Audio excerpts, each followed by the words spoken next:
Hey mga ka-idol, ayoko mag-voice over ngayon mga ka-idol kasi tinatamad ako. Yan, mag-isa pala ako sa kwarto ngayon. Pero may kasama ako dito, nasa baba sila. Yun guys, excited na nga ako mag-bike. Tignan nyo, uminit pa nga bigla eh. Yung sa ika-6 na vlog ko yun, yung nasa baba ako. Kasi nandito ako sa kwarto namin. Wait lang guys, papakita ko sa inyo init.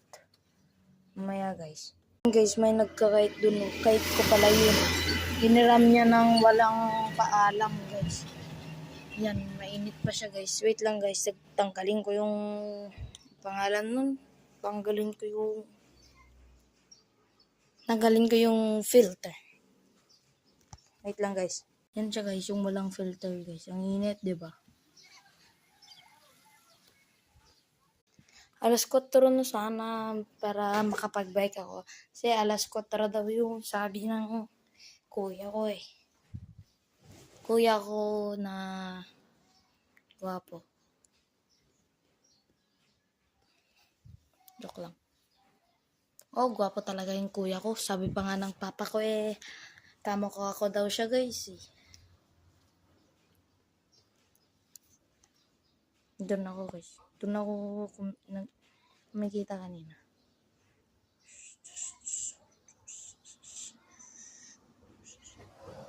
Wala ko may dumi na yung ulo ko.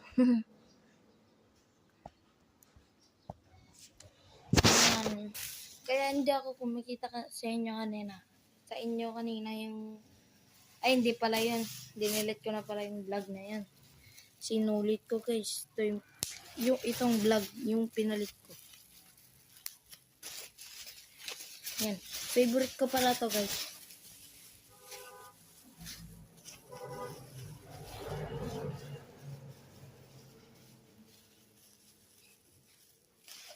Ayun guys, magsuswimming pala sila sa Wednesday. Eh, ako naman is hindi ako makakasama. Kasi may pupuntahan kami sa Wednesday. Eh, nandun pala kami sa grandmother ko. Yung lola ko. Sa bahay nila. Kasi pag may, iba bakasyon na yun. Tapos guys, nandun ako. Pag bakasyon, dun ako nag-stay sa